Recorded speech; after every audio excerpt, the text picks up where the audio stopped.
नमस्ते सर्वेभ्यः ज्ञानस्य यात्रायां स्वागतम। Welcome to the journey of knowledge with Vedic scientist.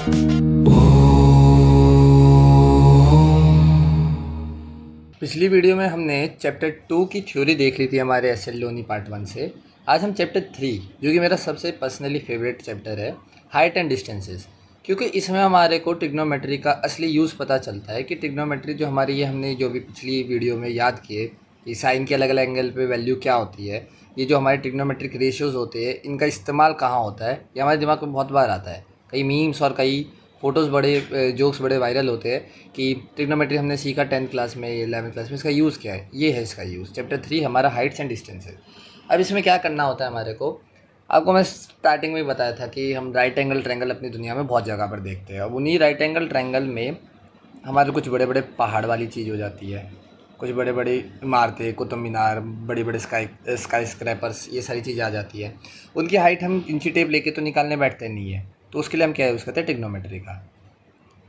अब इस चैप्टर को स्टार्ट करने से पहले कुछ एक थोड़ा सा नए टर्म्स को सीखते हैं। हमारे को पता है हमारे एक राइट एंगल ट्रायंगल है, इतनी बार देख चुके हैं, राइट एंगल ट्रायंगल है, ठीक है। इसकी ये नीचे वाली चीज़ बेस है, इसका ये परपेंडिकुलर है, ये इसका हाइपोटेन्यूस है। नीचे से हमेशा एंगल लेंगे, नीचे वाला एंगल मान के चलेंगे, यही होता है हमारा थीटा। जब भी हमारे को कोई ट्रिग्नोमेट्रिक रेशियो लेना होगा, sine theta, cos theta, tan theta, तो हमारे लिए थीटा कौन रहेगा, यही रहेगा 99% केसेस में। कुछ ऊपर नीचे होगा तो हम ट्रायंगल को घुमाएंगे, पर थीटा हमेशा नीचे ही लेंगे, ठीक। अब जो ये नीचे से ऊपर का है, अब मान लो ये हमारी एक बिल्डिंग है या कोई पहाड़ी है। अब यहाँ पर कोई आदमी खड़ा है, उसकी आइज़ को यहाँ मान लेते हैं, बिल्कुल ज़मीन पर मान लो कि ज़मीन पे आँखें हैं, और अब वो उसकी गर्दन सीधी है, तो उसका व्यू का फील्ड कहाँ होगा, वो अभी क्या देख पा रहा होगा, इसका पैर देख पा रहा होगा। किसका, बिल्डिंग है, फिर कोई भी पहाड़ी है, उसका पैर देख पा रहा होगा, फुट देख पा रहा होगा। अब उसको उसका टॉप देखना पड़ेगा, उसको क्या करना पड़ेगा, उसको अपनी गर्दन को घुमाना पड़ेगा इतना ऊपर। जब वो गर्दन को घुमा पाएगा तब उसको ये व्यू फील्ड मिल पाएगी यहाँ से, इस पॉइंट से। तो जो ये एंगल है, इसने क्या किया है, इस एंगल को, अपनी गर्दन को क्या किया, एलिवेट किया, ऊपर को किया है। तो इस एंगल को, जो ये थीटा है, नीचे से ऊपर की तरफ जब गर्दन घूमती है तो इस एंगल को बोलते हैं एंगल ऑफ एलिवेशन, ठीक है, ठीक। अब मान लो आप इस बिल्डिंग के बराबर वाली एक बिल्डिंग में खड़े हो, सामने, जस्ट सामने, इसकी बिल्डिंग के सामने एक और बिल्डिंग है, वहाँ पर आप खड़े हो और अपनी बालकोनी से ये आपकी आंखें यहाँ पर रख दी है, और अब आप इसकी छत को देख रहे हो, ठीक है, इसकी छत को देख रहे हो। तो जो ये एंगल इन दो लाइनों के बीच में बन रहा है ना, ये वाला एंगल, ये क्या है, ये नीचे को शो कर रहा है, नीचे की तरफ घूम रहा है। ये वाला एंगल ऊपर की तरफ घूम रहा है। इस एंगल को बोलते हैं एंगल ऑफ डिप्रेशन, ठीक है। डिप्रेशन मतलब नीचे की तरफ जाना, डिप्रेशन, एंगल ऑफ डिप्रेशन। और ये क्या हो गया, एंगल ऑफ एलिवेशन। दोनों में क्या अंतर है, दोनों के बस नाम अलग है और दोनों की पोजीशन अलग है, दोनों की वैल्यू हमेशा सेम रहेगी। क्यों, पैरेलल लाइन तो पता है ना आपको, तो पैरेलल लाइन में ये वाला एंगल और ये वाला एंगल, ऑल्टरनेट इंटीरियर एंगल क्या रहते हैं, सेम रहते हैं। तो ऊपर वाला अगर एंगल थीटा रहेगा तो वही हमारा नीचे वाला एंगल रहेगा। कंफ्यूज करने के लिए रहता है बस डिप्रेशन ऑफ एंगल, और कुछ नहीं है। अभी एक दो एग्जाम्पल करेंगे तब हमारे को समझ आ जाएगा। तो अब डायरेक्ट क्वेश्चन पे चलते हैं और उसी से हम सीख जाएंगे कि इसको यूज़ कैसे करना है। तो हम क्वेश्चंस पे आ गए हैं। आज की वीडियो में हम 10 क्वेश्चन रखेंगे, पहले के 21 क्वेश्चन आई गेस, और उसमें से 10 आज कर लेंगे, फिर 11 अगली वीडियो में कर लेंगे। पहला क्वेश्चन है, a person standing on the bank of a river observe that the angle subtended by a tree on the opposite bank is 60 degree and when he retires 40 feet from the bank he find the angle to be 30 degree. Find the height of the tree and the breadth of the river. अच्छा question है। अब हमारी NCERT होती है 10th class की, आप उसका chapter 9 है एप्लीकेशन ऑफ ट्रिग्नोमेट्री, उसके क्वेश्चंस को पहले देखें तो वो थोड़े आसान लेवल के होते हैं। उसके बाद अब ये वाले क्वेश्चन है थोड़े हार्ड लेवल के होते हैं। तो इन क्वेश्चंस को करने के लिए, क्योंकि बुक भी हार्ड है, तो पहले एक बार हमारे को वो वाले क्वेश्चंस करने आने चाहिए। उसके बाद अब मैं कहूँगा कि इसको प्रेफर कीजिए। अगर वो भी नहीं करते तो अब डायरेक्ट आप मेरे से सीख लीजिए, मैं आपको समझा देता हूँ।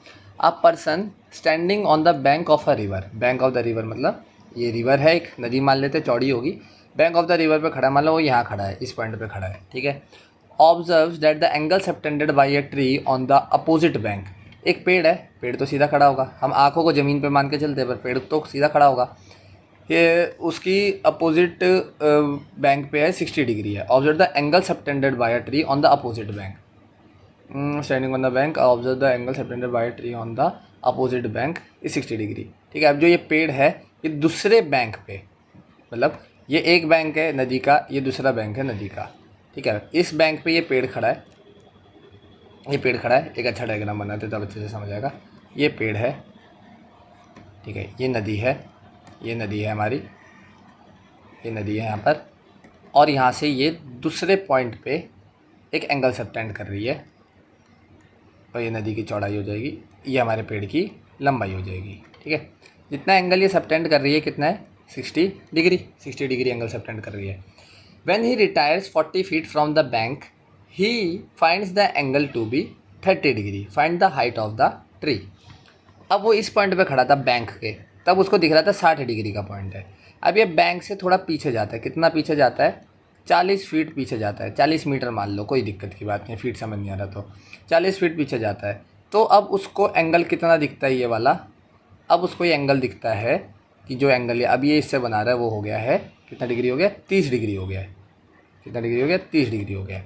तो हमारा ग्राफ कुछ मतलब ये हमारा डायग्राम कुछ ऐसा सा बन जाएगा, 30 डिग्री और 60 डिग्री का। ऑब्वियस सी बात है, जितना आप पास में रहोगे, मान लो यहाँ रहता तो और ज़्यादा स्टीप होती स्लोप, तो उतना ज़्यादा बड़ा एंगल होता, जितना आप दूर जाते जाओगे एंगल उतना छोटा छोटा होता चला जाएगा। इसमें पूछा है हमसे कि find the height of the tree and the breadth of the river. अरे इसने दिया हमारे को बस 2 एंगल है और पूछ ली इतनी सारी चीज़ें, पेड़ की ऊंचाई बताओ, इसकी चौड़ाई बताओ। कैसे करेंगे इस चीज़ को, इस डायग्राम को एक बार दोबारा बनाते हैं, नीचे को बड़ा सा।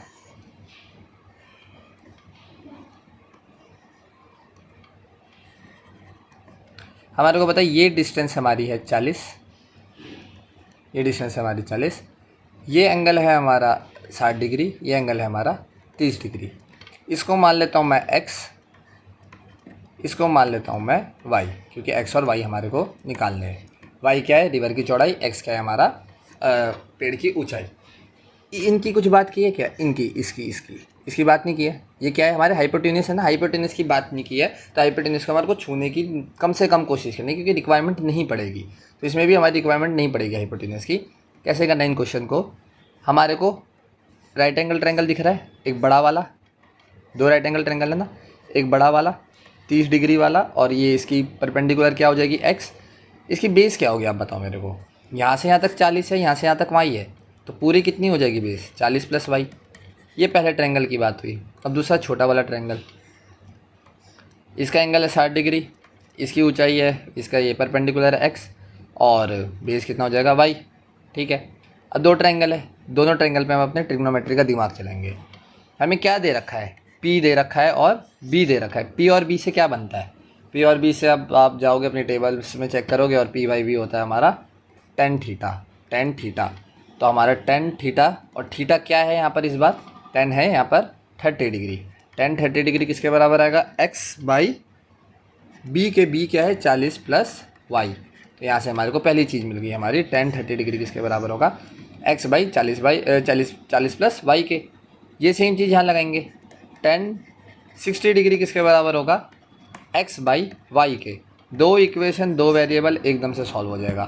पहली इक्वेशन से देख लेंगे, tan 30 डिग्री होता है हमारा 1/√3 equals to x 40 x by 40 + y। और यहाँ से हमारी दूसरी इक्वेशन से निकालते ये ज़्यादा आसान रहेगा, √3 equals to x by y। x की वैल्यू आ जाएगी √3y, x की वैल्यू यहाँ डाल दो, 1/√3 equals to √3y by 40 + y। 40 + y ऊपर जाएगा और 3y यहाँ रहेगा, 40 इक्वल्स टू 2y, y की वैल्यू आ जाएगी हमारी 20, y की वैल्यू आ जाएगी हमारी 20। y क्या था, नदी की चौड़ाई, निकल गई, नदी कितनी है चौड़ी है 20 फीट। अब पेड़ की ऊंचाई निकाल लो, पेड़ की ऊंचाई निकालने के लिए क्या करेंगे, बस यहाँ डाल दो y की वैल्यू, x की वैल्यू आ जाएगी 20√3। आगे पेड़ की ऊंचाई भी आ गई। कुछ दिक्कत थी क्या इस सवाल में, बहुत आसान सवाल था, 20√3। ठीक है, अब पहला क्वेश्चन हमने अगर टैकल कर लिया है तो दूसरा क्वेश्चन भी हमारे लिए आसान रहेगा। At a certain point the angle of elevation of a tower is to be found such that its cot tangent is 3/5। अच्छा, एक हम टावर बना लेते हैं। अच्छा, पहले क्वेश्चन पूरा पढ़ लेते हैं। कॉट टेंजेंट दे रखा है तो कॉट थीटा किसके बराबर आ रहा है? 3/5 के। ठीक है, मान लेते हैं 3/5 के। ऑन वॉकिंग का distance 32 feet directly toward the tower, its angle of elevation is an angle whose cot tangent is 2/5। Find the height of the tower. आसान क्वेश्चन है। क्या टावर हिलेगा? क्या टावर हिल सकता है? क्या नहीं। टावर को वहीं के वहीं बना के रखो। आप एक पॉइंट पे खड़े थे, ठीक है, आप एक पॉइंट पे खड़े थे, इस पॉइंट पे खड़े थे, किस पे? इस पॉइंट पे खड़े थे, ओ पॉइंट पे। ओ पॉइंट पे आप खड़े थे, आप यहाँ से टावर को देख रहे थे। अपनी गर्दन आपने कितनी ऊपर करी? थीटा एंगल ऊपर करी। थीटा एंगल ऊपर करी तो आपका कॉट थीटा की वैल्यू है 3/5। ठीक है, फिर आप थोड़ा थोड़ा थोड़ा थोड़ा करके आगे चले। कितना थोड़ा चले? 32 चले आगे, 32 चले, 32 आगे चले। अब आपने गर्दन ऊपर करके देखी तो अब आपका एंगल चेंज हो गया। आपका एंगल हो गया अल्फ़ा। अब आपने अल्फ़ा एंगल ऊपर देखा, तब आपका जो कॉट अल्फ़ा था वो कितना हो गया? 2/5 अकॉर्डिंग टू द क्वेश्चन। ठीक है, अकॉर्डिंग टू द क्वेश्चन ये हो गया। Find the height of the tower. निकल जाएगी हाइट टावर की, बिल्कुल निकल जाएगी। कैसे? देखो, इस चीज़ को मान लो एक्स मान लो और हाइट को एच मान लेते हैं। हाइट को एच मान लेते हैं। अब कॉट थीटा क्या है हमारा? p/b मत बोल देना, ये है हमारा b/p, ये भी हमारा b/p। पर ये दोनों b और p अलग अलग ट्रायंगल के लिए अलग अलग है। ठीक है, तो पहले बड़ा वाला ट्रायंगल देख लो। बड़ा वाला ट्रायंगल क्या हो जाएगा? बड़ा वाला ट्रायंगल हमारा हो जाएगा 32 + x। कौन सा? थीटा वाले की बात कर रहा हूँ। h 32 + x और यहाँ पर h हो जाएगा। कॉट थीटा की वैल्यू क्या है? कॉट थीटा की वैल्यू हो जाएगी p/h, b/p, 32 + x b/p। और कॉट थीटा की वैल्यू हमारे को हकीकत में दे कितनी रखी है? 3/5। यहाँ से एक इक्वेशन निकल गई। अब छोटे वाले ट्रायंगल के लिए बात करते हैं। छोटे वाला ट्रायंगल अल्फ़ा वाले के लिए क्या हो जाएगा? x और h। कॉट थीटा की वैल्यू क्या आ जाएगी?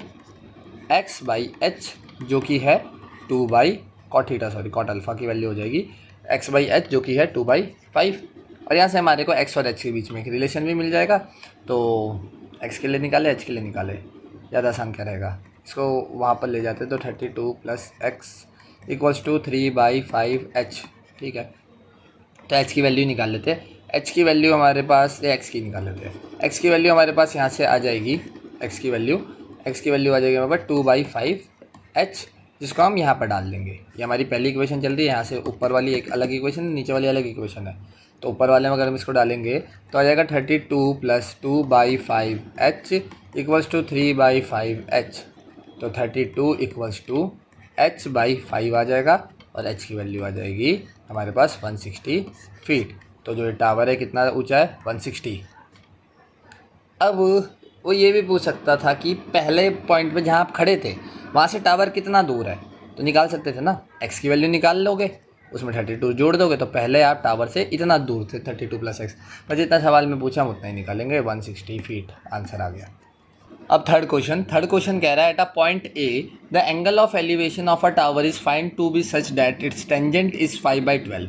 On walking to 240 feet near the tower, the tangent of the angle of elevation is found to be 3/4.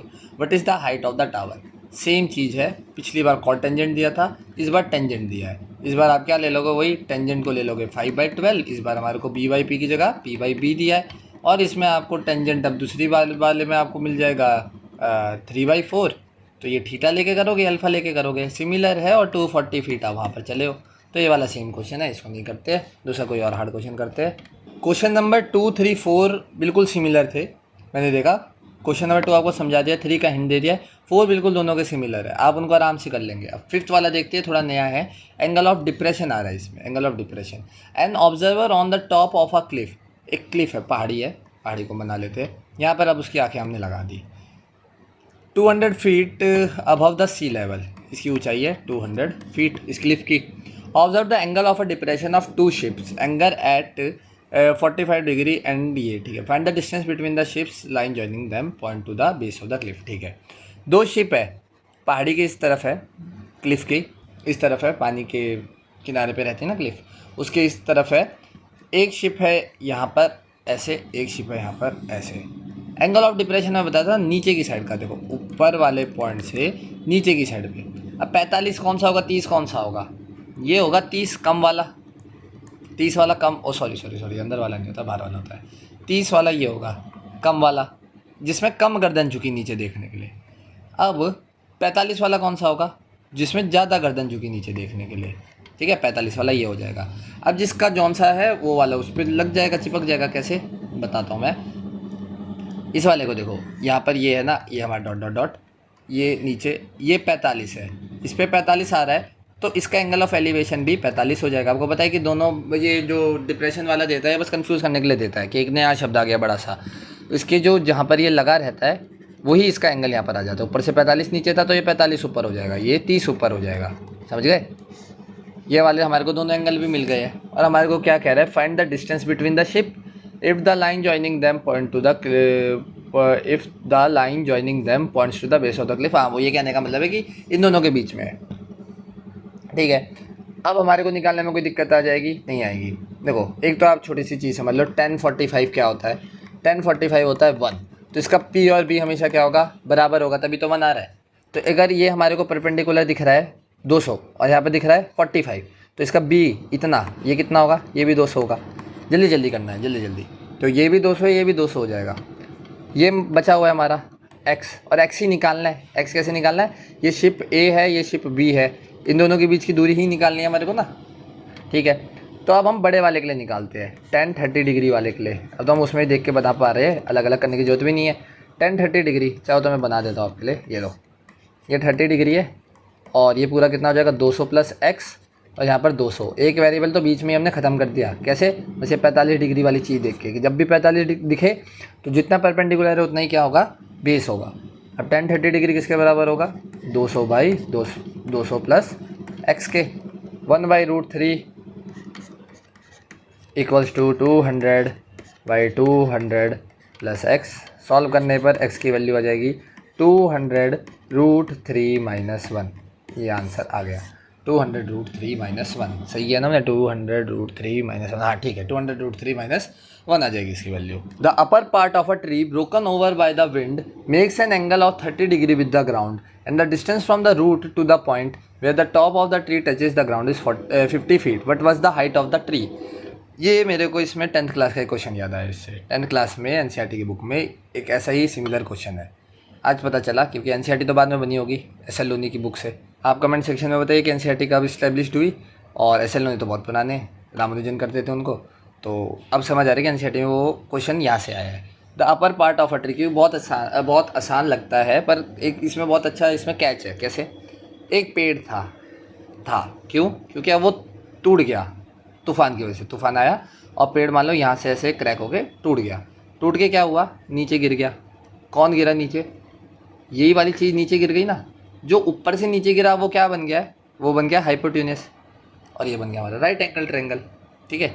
The upper part of a tree broken over by the wind make an angle of 30 degree with ground, ठीक है, 30 degree, and the distance from the root to the point where the top of the tree touches the ground is 50 feet. ये वाली दूरी दे रखी है 50 feet. What was the height of the tree. अब आप बोलोगे यार ये तो बहुत आसान है, ये 10-30 हो जाएगा। 10-30 हमारे को ये परपेंडिकुलर निकालना है, परपेंडिकुलर निकाल दें कैसे, P बाई ये 50 हो जाएगा, P की वैल्यू आ जाएगी 50√3, ठीक है, 50√3। आपने कुछ गलत नहीं किया है, सही आया आपका आंसर। तो ये एक पेड़ की ऊंचाई नहीं है, ये तो टूटे हुए बचे हुए पेड़ की ऊंचाई है। पेड़ तो क्या था, ये तो था ही था, साथ में ये जो ऊपर वाली ऊंचाई है, ये x भी तो जुड़ेगी ना इसमें, और ये x कौन है, ये x है हमारा हाइपोटेन्यूस। अब हाइपोटेन्यूस आप चाहो तो आप पाइथागोरस से निकाल सकते हो, ये P और B से मत लगाओ ना पाइथागोरस, क्यों, sin 30 निकालो। sin 30 क्या होता है, sin 30 क्या होता है, P/h, P/h। P क्या है 50√3, x क्या है, x क्या है, h क्या है, x है, और sin 30 क्या हो गया 1/2 इक्वल्स टू 50√3/x। x की वैल्यू आ गई 100√3, ठीक है। तो x की वैल्यू क्या आ गई 100√3।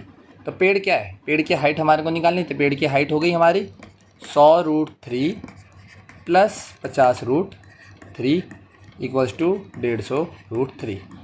अच्छा सवाल लगता है मेरे को ये। अब ये 8th क्वेश्चन है, ये 8th क्वेश्चन भी बड़ा अच्छा है। क्या है इसमें, हमारे को 2 टावर दे रखे, दोनों टावर को बराबर ले लूँ? नहीं, बिल्कुल नहीं, क्योंकि एक टावर की हाइट दे रखी है, दोनों बराबर होंगे तो फिर सवाल का सवाल ही क्या बचा। ठीक है, ये लो, और इनके बीच की दूरी दे रखी है 60 फीट।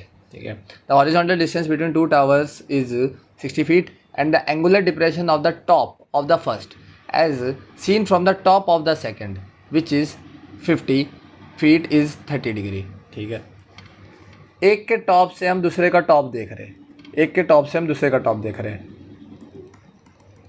तो गर्दन नीचे करनी पड़ेगी, तो ऊंचाई वाले से नीचे वाले पे देखेंगे, तो ये कितना है, ये 30 डिग्री है। ठीक है, 30 डिग्री है।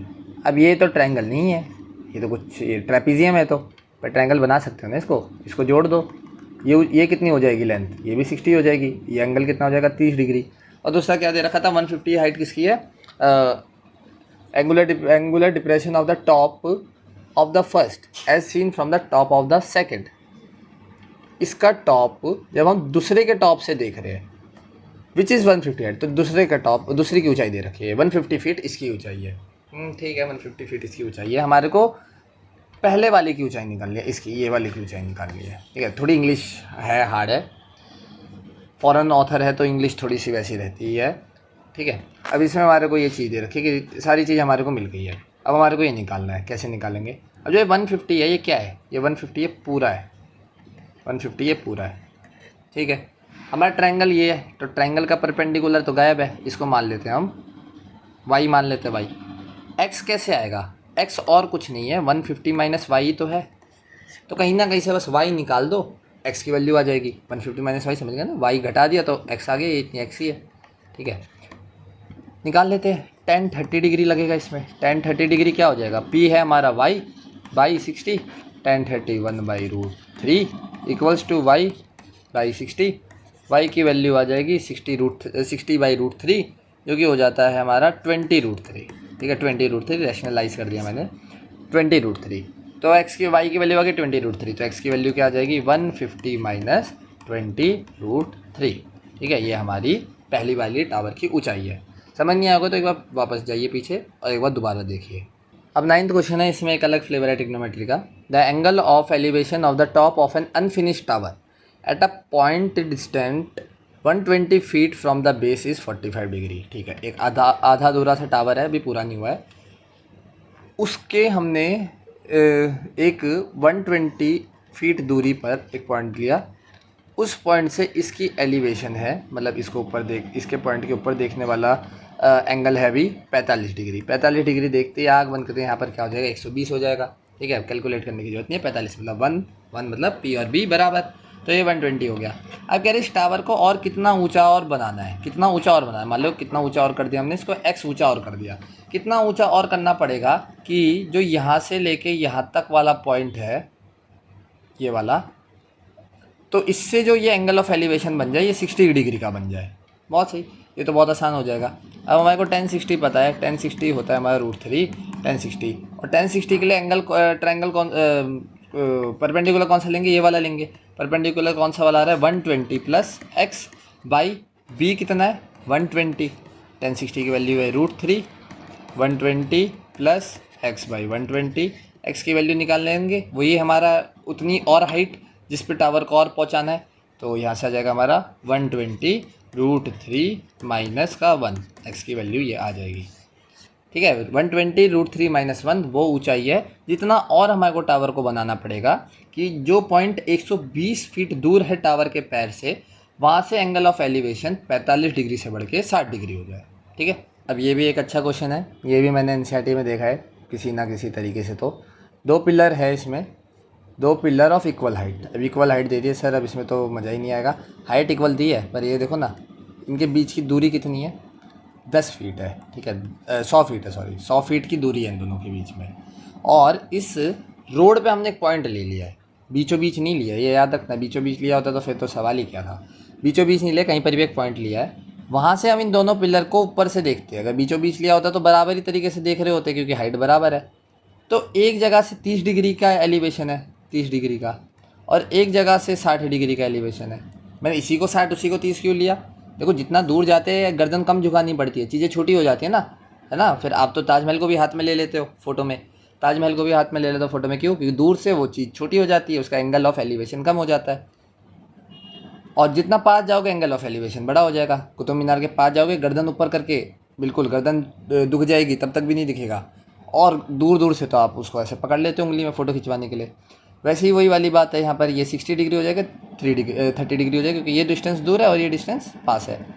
ठीक है, अब हमारे को बोला है find there Heights and the position of the point. इतनी सी चीज़ दे रखी है, बताओ आप इन दो एंगल से और इन दोनों के बीच की दूरी से ये एंगल आराम से निकाले जाते हैं। आप सोच रहे होंगे एंगल कौन डी लगा के नाप रहे, नहीं, एक ये होता है सेक्सटेंट नाम की चीज़ होती है। सेक्सटेंट नाम की चीज़ होती है, इससे आप एंगल ऑफ एलिवेशंस निकाल सकते हो बिल्कुल आराम से टेलीस्कोप जैसा सा होता है, और यहाँ पर इसमें से सर्कुलर डी लगी होती है, उसको आप ऊपर नीचे करके निकाल सकते हो angle of elevation. Angle of elevation निकालना पड़ता है, जैसे स्केल से आप लाइन की लेंथ नापते हो वैसे ही होता है। और ये नापना तो कोई दूर बड़ी बात है नहीं, 100 फीट।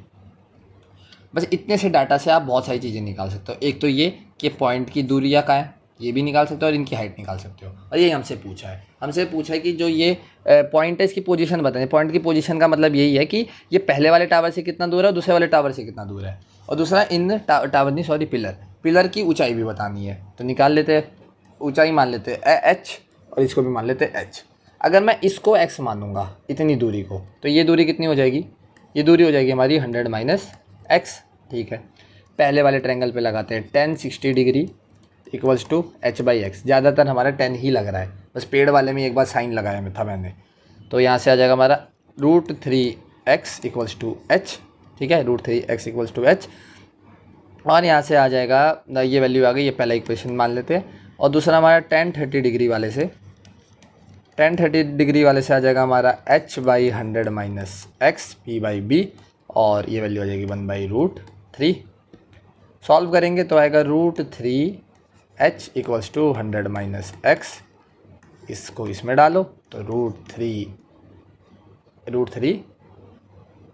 इंटू √3x से यहाँ पर देखो √3 आ जाएगा, √3x equals to 100 minus x। 3x equals to 100 minus x की वैल्यू आ जाएगी 25। ठीक है, 25 आ गई, ये 25 हो जाएगा, और तो ये कितना हो जाएगा, ये हो जाएगा हमारा 75। ठीक है, तो ये वाला पॉइंट पहले वाले टावर से, वो वाला टावर जो 60 डिग्री का एंगल बना रहा है उससे 25 फीट दूर है, और जो 30 डिग्री का बना रहा है उससे 75 फीट दूर है। h की वैल्यू भी निकाल लो, h की वैल्यू क्या आ जाएगी, h की वैल्यू तो और आसान है, यहाँ पर डाल दो x को इसमें, तो h की वैल्यू आ जाएगी 25√3। ये हमारी पिलर की हाइट है 25√3। हमने इसमें 10 के 10 क्वेश्चन कर लिए। बीच में रिपीटेड क्वेश्चन थे, आप उनको खुद टैकल कर सकते हैं। अगर उनमें भी कोई दिक्कत है तो आप बिल्कुल बेझिझक कमेंट सेक्शन में पूछ लीजिएगा। ठीक है, तो वीडियो कैसी लगी वो भी कमेंट सेक्शन में बताइएगा। चैनल पे नए तो सब्सक्राइब कीजिएगा, वीडियो अच्छी लगी हो तो लाइक कीजिएगा। Till then bye bye.